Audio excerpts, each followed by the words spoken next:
Ilford's PanF is a 50 ISO film with very fine grain and high resolution. The film has a wide tonal range and high edge contrast. If you're not familiar with high edge contrast, another word for that is accutants, and we'll get more into that in the following section. The term accutants describes a subjective perception of sharpness that is related to the edge contrast of an image.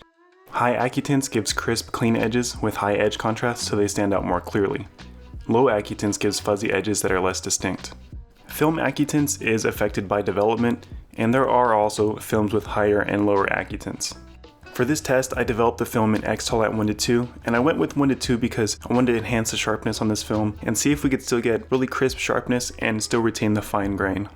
Getting into the images, I wanted to look at the shadow detail and the tonal range of this film. I metered for the shadow on the inside of the bicep around the zone 4. One thing that really stood out to me when first looking at this was the tonal range around the eyes and the rest of the body. The dark black border of the eyes and the bright white center are two extremes of contrast, and you have all the tones in the middle around the body, from the darker to the lighter shadows, as well as softer highlights.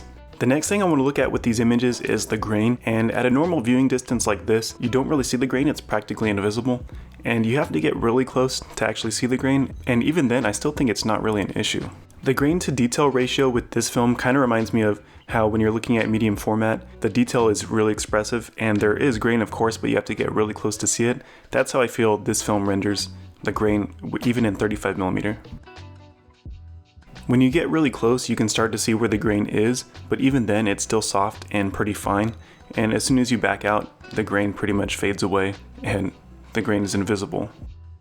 The last detail that I want to focus on is the sharpness of the film, and you could really see that high accutants at play because all the lines have crisp, clean edges.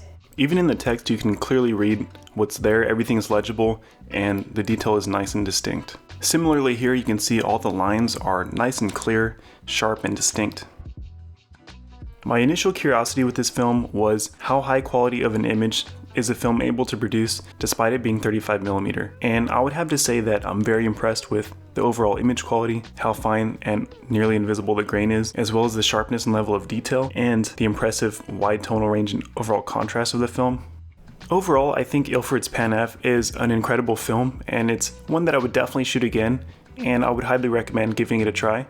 If you're somebody that likes faster films, I think this could be a good change up for you because to get the full benefit of this film, it's really one that you want to have your camera on a tripod for. It's going to slow you down, and I think this is a good film to just really enjoy your subject. This is a film that I think would be good for still life work or landscapes or even portrait work if you are able to get adequate lighting for it. This is really a film that you want to take your time with and just enjoy the experience of photography with.